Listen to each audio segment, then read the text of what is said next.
hope you guys are enjoying your Easter holidays. Kansubira bulungi 21 questions, Evelyn Mike, Success Voice on the microphone. Era gwe aina business. Tumanyi bulungi nnyo muli kunyumirwa kati akasente mukalidde naye gwe oba ina business teweraliikirira numida agenda kubanga akusortinga gwekwata bukwasa essimu yo downloadinga app yaabwe bera nandaga muntu yo osobola kubanga ofuna akasente okongere mu business ereme kugwalako wagenda mu Easter. So nakolwalero ngenda kubanga ate nvayamu ne chali wange bamwita Sqoop Larma. So abaana abobuwala bali eyo abaana abobuwala mu mwetane nayo nakolwalero nze mulina era ngenda bamubuuza ekibuuzo 21 era tugenda kubanga tutambula no naye olunaku olwalero. How are you, Sqoop Larma? I'm very fine. AKA Lover Boy. Lover Boy. Eh.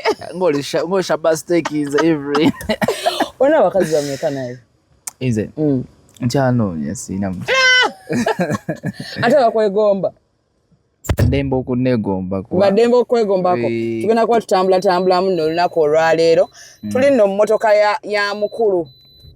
Ono twatujjamu Natusimbula tugenda watu bano kusabira nga tubuza 21 questions. Ogamba otya? Wendi ndifi. Industry kutwala etya? Ogimanyi yakuyiriba. Kapyaki. Na wakayimba bakayita akadde.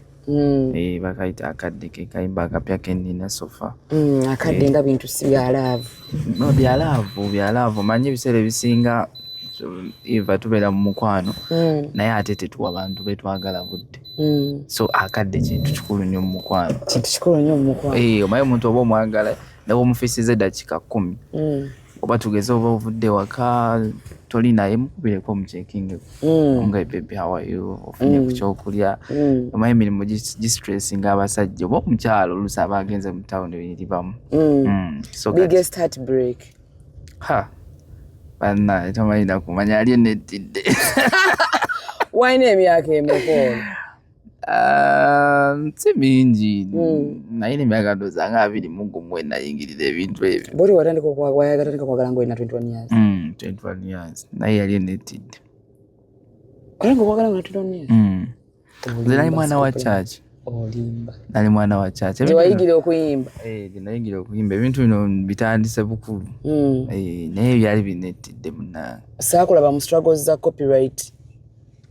Tulina abakulu baffe ababikwasaganya. Tebibakwatako. Bitukwatako naye ebiseera ebisinga oli bw'aba nga akulembedde ekintu.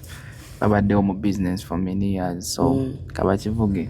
Omuntu agamba copyright gwoba otegeera ki? Copyright Evelyn bisaana ne batusomesa. Abayimbi beefuula abamanyi naye tetumanyi. Oganye okwokya. Tetubimanyi abamu. Wange nabadde nakubuuza ka neighboring gondi. Omanyi mfoto kaita neighboring rights mba kaita neighboring countries. Omanyi kata kanyingira mu mutwe.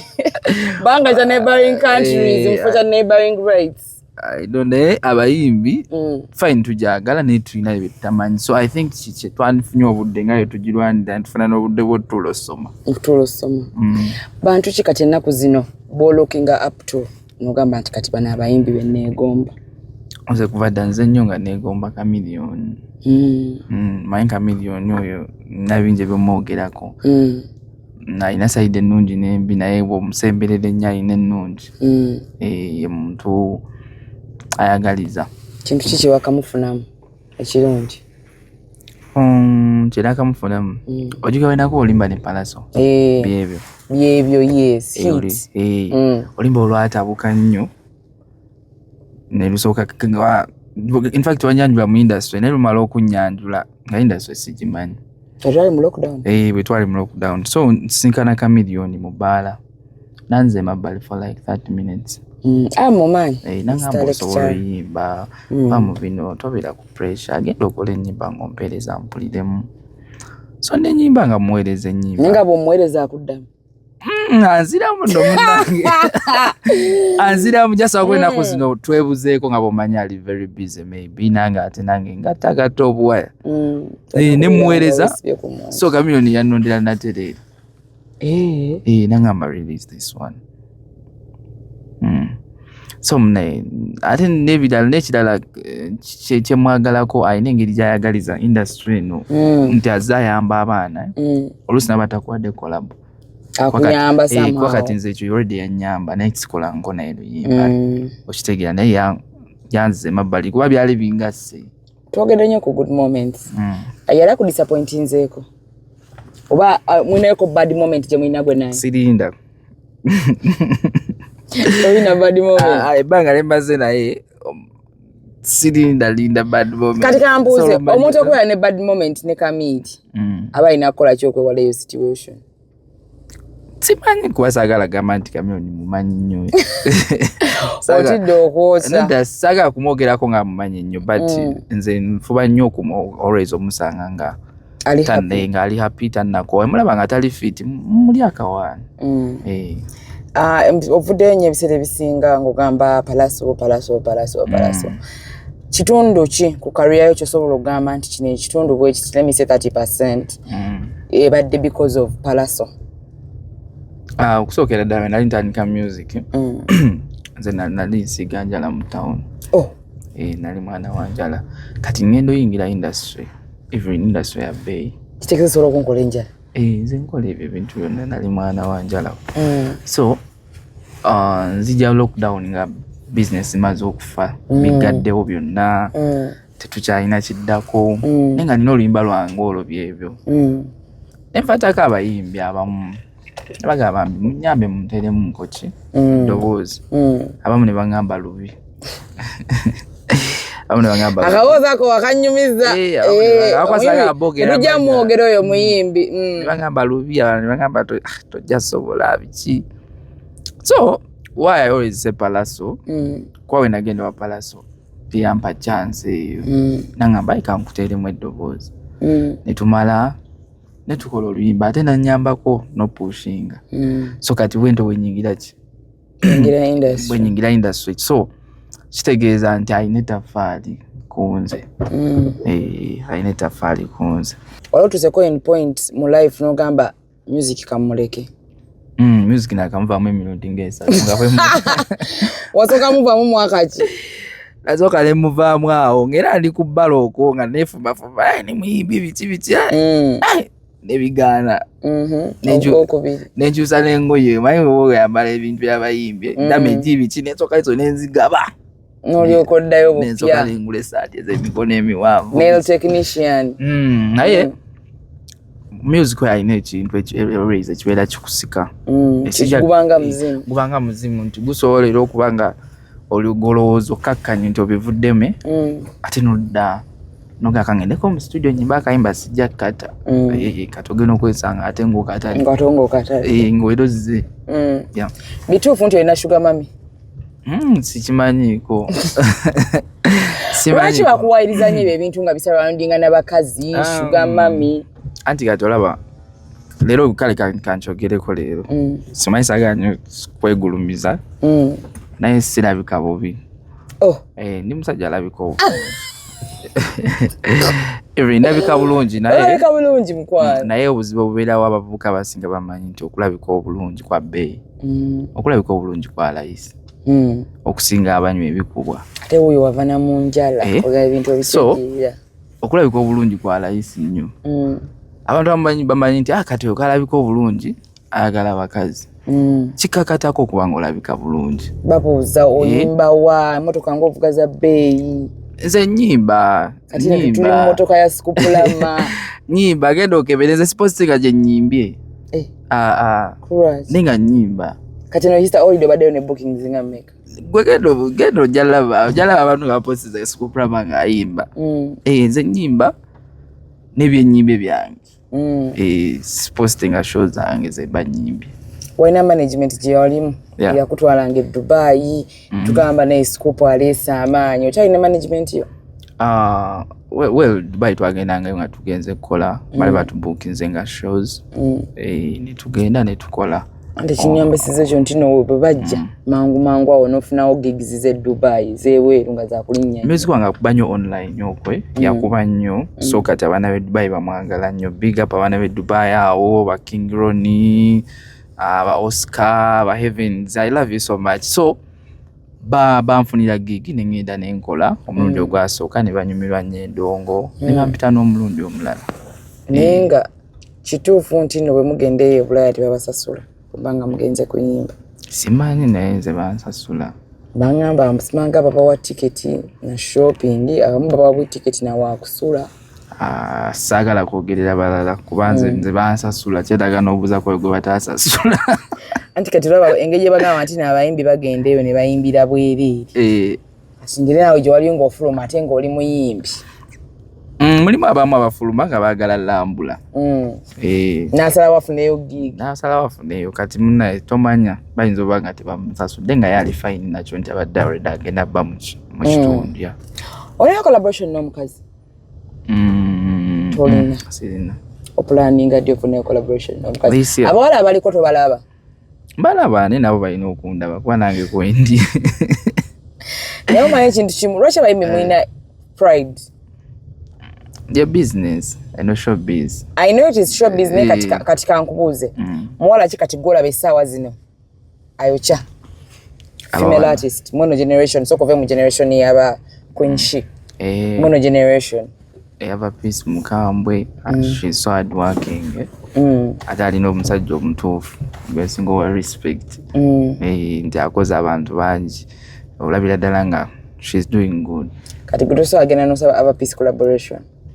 Lwakuba oyagala soka akulabe? No, like say ekyo naye kyendowooza nti Mr. Jeff olumu naye asiima kuba obimanyi tosobola muvugirako speed asobola okusiima nagamba jangu tugubaaze ate n'abanga yakubidde so just nze nkola ndabe nira waba mpise nagamba nti Sqoop Larma nawe akayimba kuba just byemuwulirako nti ate oba n'obuyimba bwo bulungi nga yabutereka nagamba kano nguni kasobola omugira omutuuka kati nyinza oba sinafuna chance.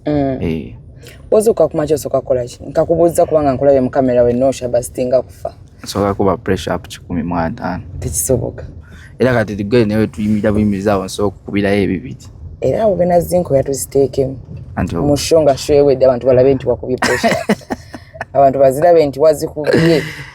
Anyway, soka kusaba then nkuba pressure ups. Tena kwa pressure ups. Ben neza kusema yange. Ndabe ki abantu ani yankonyeko nga siriko yabwe watu. Yeah. Bomisinga kolo kuvewa Palaso. No misinga kolo kuvewa Chameleone. No misinga kolo kuvewa Munji. No misinga kolo kuvewa Bebe Cool. Ani gosoko kobira. So kubira Palaso. Right. Wanga ebambye eva lwankubira bwa mukubira aberawo ensonga y'amanyi twogera temala gekubira tamala ga era essimu ya Uncle P era wenjira babwe nti either manya waliwo ekitambula eki ayinza oba alinawo kagig naga mutekewo Sqoop Larma kati mbali nosoka nimuddira kati ko obe mentioninze ani gogamba ono sijja muddira omanyi tubako ne missed calls ne tugaana okuddamu okuba ya Chameleone no jiddira. It is a must. It's a must oyagala watayagala ya doctor abo no jiddira legendala akubatya nota dawo nota muddira ngo missing poza yatogenda musanga ni jogendo missinga kati tusikuba ngogamba ya doctor no muddira tusigaza Bebe Cool ne Munji ni je nnokola ki jotagenda kudda gotagenda kono omayala abantu batukubira no gamba mutamukubira notaddamu mukubira kibuzo no kikuzibuwaliddemu naye ogenda kumpayo ansi mu mukwa acha ko tetukalese hivi nga washitukaleka naye gwe mu industry muno olina ekisa sagala ebyo bintu bya ntalo omala kya Chameleone gyesoka okuba Chameleone okukubira essimu nika nkunyumiza akabuuzi lumu mbandike eyo yenze kubamba mwawo abantu bagambye ni muyimbi vawa Uganda yali birthday ngamba oli muyimbi kubira Chameleone ayasoka kumbuzo manyi Chameleone kuziyisha Chameleone mukola ki mumanyi nangamba mukubire Big Papa mukubira video call lego yakwata ng'omutima gunkuba ng'omusajja ngenda mugamba chifre yakwata musajja n'abaka bwe yamala obaka bw'ati mga dokita kiti kitala nabadde nkubuuzaako biki bikere emujjako ng'abantu balaba tomanyi Kenya najibamba ivri nabamba akanukono kajibyaga we nabamba ningamba mwana dokita ono akakokozi kweze umukubira saa America salinga 8 awadokita sawa kyabandi entufu balina omukubira salinga sawa 8 nenkuba video kintu ekisinga okumenya mu industry Sqoop Larma kintu ekisinga okumenya ndowooza kwesiga abantu nga ndowooza bakyali bayenga tebali kimenya nnyo olumu nkalenze bwe banjagadde omuntu mwagala nnyo kati nemba nga tugeze mubeeramu baninayo obugigi bwange obwo noyagala omubeererewo nga kyaliwo kyokka te natakubeererawo natakubeererawo kindisappointing nnyo nekimenya omutima kituufu nti nno mba mwagala music wammwe akube musasula abantu okumukuba sasula sente Living kati sente nze nzijjewa kati gwokola otya banna abali ebyo bakiyigireko I think kwatagana n'abantu nenjogera ennungi so plans kizoyina first of all oyina akayimba akapya ononya management tonoonya management oli ku kikati well tulina benkola nabo essaawa eno betutambuza nabo emirimu tiimu yo oba bakuteekamu sente tiimu even tetulina sente ffe zetweteekamu ziri awo saagala kudda wano kwesudiya nze nkwatagana just n'abantu nti abantu kati akayimba n'essimu yakakwene yakakubidde bwereere okitegeera saagala kudda wano nesudiya nti sente kati zookola zo ziddawo nina abaana bendabirira abaana bolabirira otegeeza gwe oba nange nyini kyali mwana kati so nayo n'abaana bannange benkolaki bendabirira ate akasente kakyali katono nnyo kiki kyessimu erazeewa essimu ogikweso eri kusa gyetya ngaobadde oze ku interview just ndowooza bannange bannaye kintu kitosinga okweka mu simu yo kyosinga okweka awo kyali wange onyumya naye emboozi bannaye buli emboozi zaffe tetwagala bazirabe mukazi musajja naye emboozi ze za kisiru nnyo tezizimba tekisoboka okubanga otya nze ndaba emesagi zo n'omusajja ekyomaza byebyo saawa zino eno bwe nkugamba okulima Serena yonna n'okumpa nkebera essimu yo olondawo ki okebera essimu jimpi eri kukyali kiyita omwana anawulira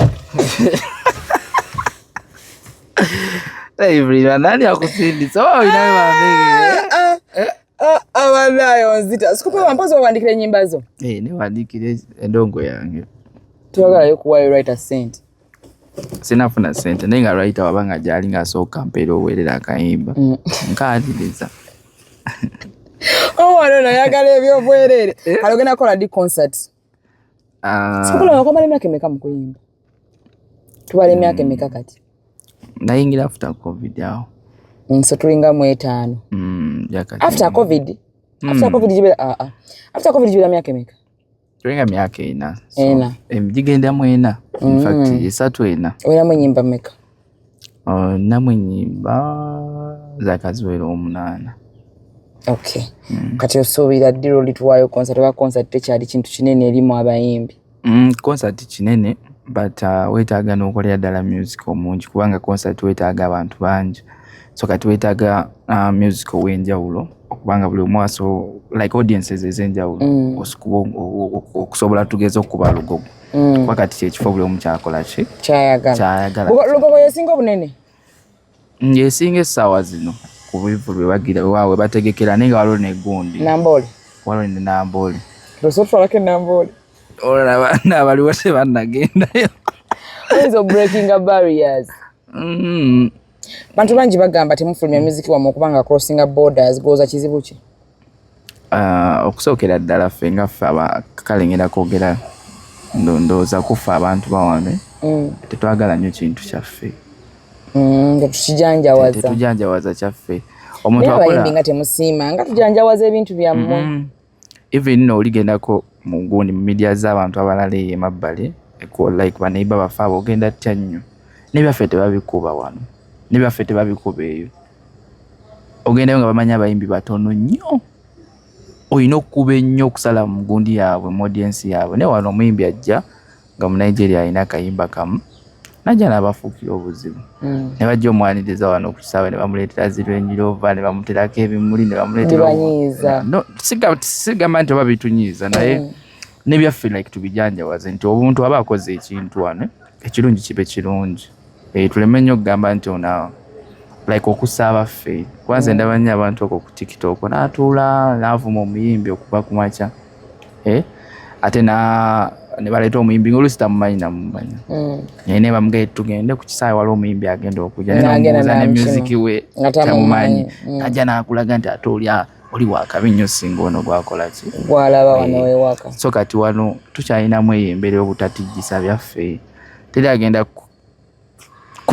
kukola ki kuwaanira mwanawo nga tosoose muwaana muzeeyi kyabayimbi gwe muyina naye nga gumanyi omuze muguyina naye nga twagala mugulekere awo nga namwe kenyininyini bagala bayimbi banno bagulekere awo kutuuka leeti ku interview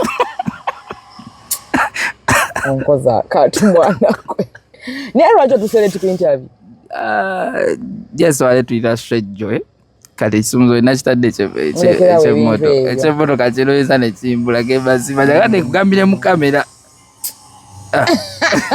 siwulo omulabi wa Spark TV ne 21 questions abatulwa ku 21 questions amanya neddoboozi bampita Sqoop Larma mwebale mwenna abali ku Spark TV abawagizi ba Sqoop Larma music big up on yourself nina akayimba akapya bakayita akadde genda okanoonyeko ku YouTube channel yange ne music omulala mungi nnyo akyajja mwebale kuwagira sister wange Evelyn by the way bakwagala nnyo abantu mwebale mwagala ate njagala mwagalire ddala nnyo nnyo nnyo nnyo nnyo paka ku lunaku luli oluliwa tugereeta omusajja wa